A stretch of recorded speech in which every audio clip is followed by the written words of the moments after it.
Hi, how are you? I'm good. How are you? Good, thanks. So I will say I've watched the first two episodes so Mhm. far. I really enjoyed it. Oh, I'm so glad. Yeah, I love this mixture of, you've got the supernatural element, you've got this coming of age story as well for all the characters, and there's the just this whole mystery of what type of cult-like upbringing Cassie's had. Yeah. Yeah, Carrie, we will reveal a lot more. You missed out on the episode that sort of breaks open where Carrie comes from in episode 3. I don't know how many that you were sent. The first two are good, but like as you keep going, it gets juicier and juicier and the mythology gets bigger. And some of the stuff that I love, like the coming of age elements and the teen drama and the love triangles and all that, you get even more so as you move forward with the episodes. And I just Yeah, think it's I like such a I have a few fun more. show. I have a few more episodes to get through. I just, fall TV's back as well. So trying to fit all I these know things. there's so much to watch. There's so much to I, watch. I remember growing up with like three channels, and now I've got too much. Kids these days, they have no idea what it was like when you literally you had maybe 3 options a day. You could choose what you wanted to watch, and usually only one of those like appealed to me. So Yeah. what a blessing and kind of a curse that you have so much out there to absorb. So what drew you into The Girl in the Woods in the first place? Like you personally? Me, I mean, I have a very special history with this project and this piece of material. So I've been working at Crypt almost 4 years. It'll be 4 years in January. And when I first got to Crypt, I was doing something completely different. I hadn't worked in digital media at the time. And at that point in time, Crypt was making a lot of short films. And it was my job to reach out to filmmakers, to find very creative individuals and bring ideas into Crypt to eventually help be made into short films. And one of the first, I want to say maybe it literally was the first short that I brought in was called Door in the Woods, which is the original short film that then we made a sequel to, which is called Girl in the Woods. And now we have the show coming out, which is also called Girl in the Woods. And I just, obviously, it holds a special place in my heart considering the history that I have with it. But right from the beginning, I thought that it was just such a good idea. And the original idea for like Door in the Woods is that there is a door in the woods, and this door is a door to a monster dimension.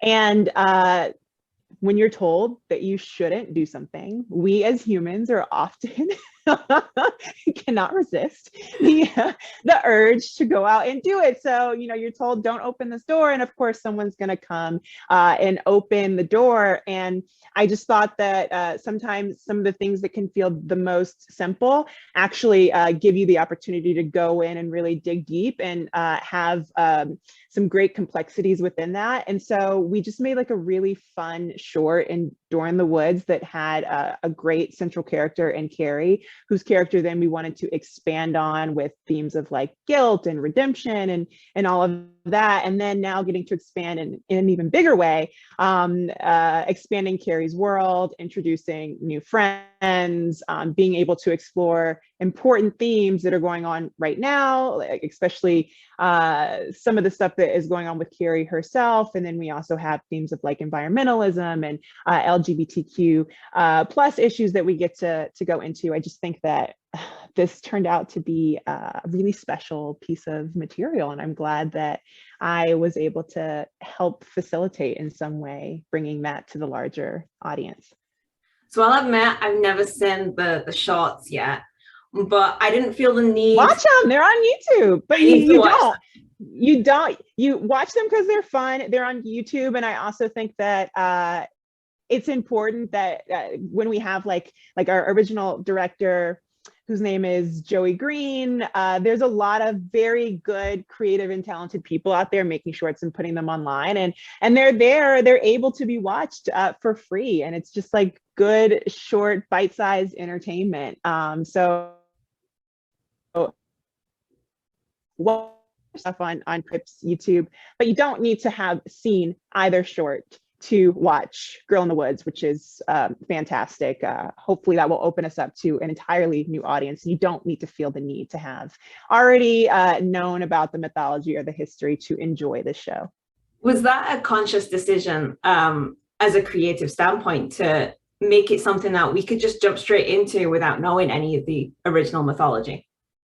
Yes, these are all conversations that you need to have when you are taking a piece of IP and you are expanding it in a larger way, because one of the things that is great about this property is that it already has a built-in fan base with its YouTube audience. So you do want to make sure that you honor that audience, because they're the reason why this was seen. They're the reason why this was able to break out and hopefully become much more mainstream in a larger way. But that being said, you don't want to alienate those folks who haven't seen the short, because the hope would be that this reaches an even bigger audience than the short did.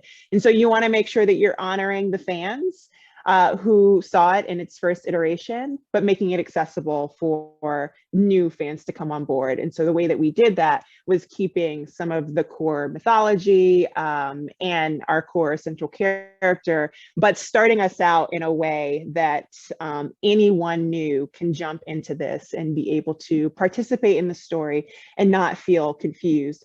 Also, giving some new stuff to those fans who were fans of the short, because they don't want to come in and just see a rehash of something they've already seen. They want to see something that feels fresh and new and familiar. It could be tricky to do all of those things, but I think we were able to do it with this.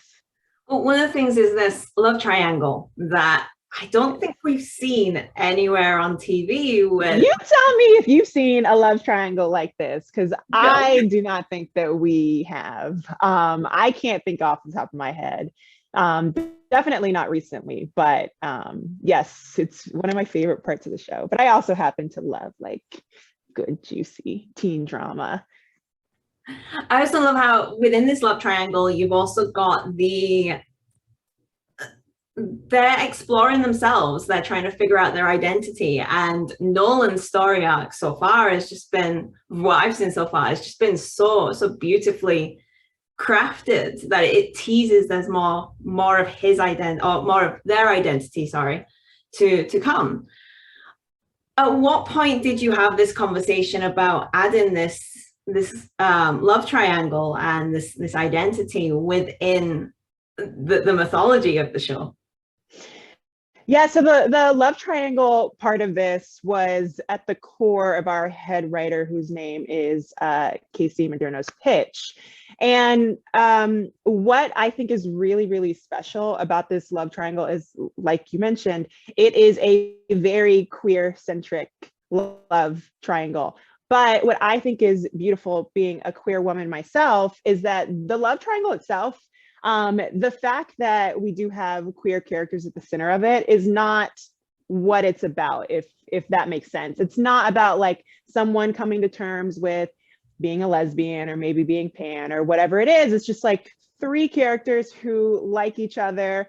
Some of them happen to be of the same gender. And then within that, you do have a character who is going through sort of an exploration of their own gender identity. That is a separate storyline that obviously is going to intersect with the love triangle element of it. But if we just boil it down to talking about the love triangle, I love that it's not necessarily trying to put a spotlight in a way that is people coming out, but a spotlight in a way that's like, here's a group of characters who are queer and just exploring, falling in love as teenagers do, just like any teenager would, because that's really what it is. Like, people make it out to be that you're so different just because you might be queer. And what I love about this show is that we ain't different. We all fall in love. We all get entangled into messy relationships and beautiful relationships, and sort of the fun of having a crush and falling in love is experienced by everyone. And we should sort of just make that feel accessible to all kinds of people, which I think the show does in a great way. And I love one of the themes that jumps out to me is acceptance, because Tasha and Nolan immediately just accept Carrie into their little friendship group. And it's like, okay, just tell me who you are. Tell me your secrets. And, Yeah. you know, why did you just have these two characters just immediately accept her? Because I think some people would just be looking at going, no, you're strange. Yeah, well, you know, Nolan, I feel like they represent the audience, because Nolan doesn't immediately accept Carrie. Tasha is, but you know, Tasha's personality, like as you get to know her and you watch the show, this is just sort of who she is. She's going through a lot of painful things, but outwardly she's very bubbly, she's very friendly. She happens to, like, as you go through the course of the show, like so many people are very enamored with her, and you realize why. She just is sort of a magnetic personality. So she is very quick to accept Carrie and want to help her. But we do have Nolan, who takes a little bit of convincing, and I think Nolan represents the audience. And certainly, like, if I was in that scenario and you had a girl like Carrie, who's admittedly, if you don't know her history, seems fairly strange and maybe even a little dangerous. You have, I think you do need someone like a Nolan character to be like, wait, what are we doing here? Are we really just allowing this person into our lives and not asking any questions? But eventually, you know, and very quickly, they're won over and they form a little power trio, which I love them. And I think that they're like a cool, you know, team. Monster fighting crew, and I hope that everyone else falls in love with them like I have. The Scooby Gang of this generation. You said it. Put it out there. So I've got to ask though, why 30 minutes an episode? Because, you know, most streaming shows now are like 50 to 60 minutes long. 30 minutes seems so short. I mean, you're packing so much into these episodes as well. I kind of got to the end of the first episode. That was cool. That was a quick 60 minutes. That's not 60 minutes. It's not, you know, I think that it's a myth that dramas have to be an hour. Somewhere along the line, somewhere in history, someone said that this is how it has to be. And everybody was like, all right, this is how it has to be. But just because someone said that something has to be some way, doesn't mean that it actually does have to be that way. And I think that now with streamers, especially where you can do so many different things, you're not sort of beholden to a format because of ads or whatever it is, like you are, or you were on broadcast and cable. You can start to explore different ways of telling stories. I personally happen to absolutely love half-hour dramas. I find them incredibly accessible.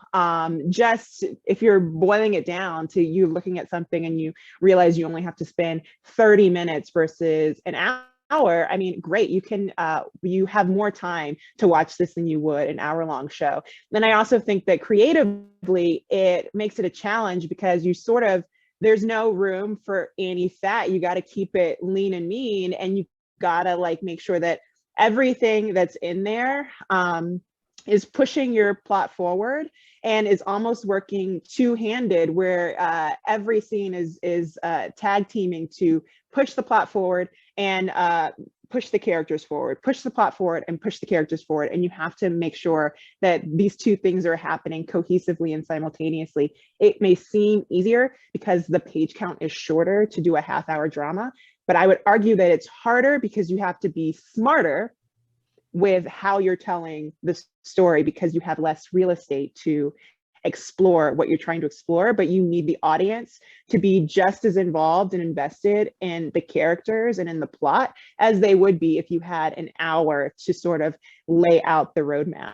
But I'm all for half-hour dramas. More of them, please. I will say that the pilot didn't drag. You know how some pilots can take time to get into the exposition of it. I just felt like we were just in there instantly with these characters, and yeah, you trimmed out the fat because there were no lull points at all.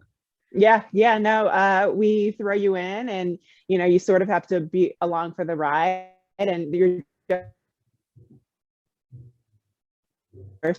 after you watch the first one for sure, probably even at first couple, but we do, as we move forward, we do answer a lot of the questions, but of course we want to leave you with a couple because we want season 2, we want you to come back. So, but I a will lot of the ask mystery about, that is I a lot of will the use mystery my that's last open. question as Oh, okay.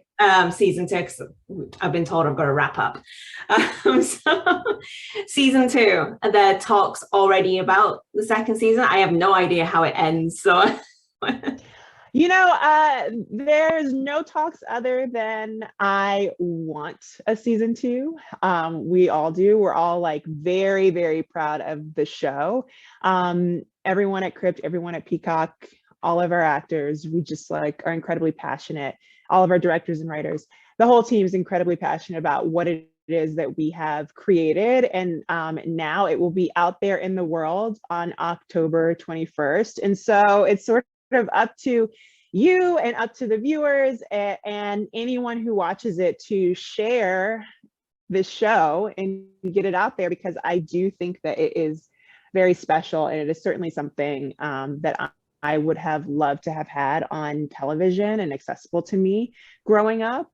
And if you do that, and enough people watch it, and enough people enjoy, and enough people are very excited about sort of the conversations that we're trying to have, well, then maybe my answer for will there be a season 2 will be a yes, but we got to get there and y'all got to help us. And people keep saying they want something new and fresh, and this is that. And here we go. I think so. So yeah, check it out. Peacock. If you don't have Peacock, get it. Yep. October 21st, Girl in the Woods.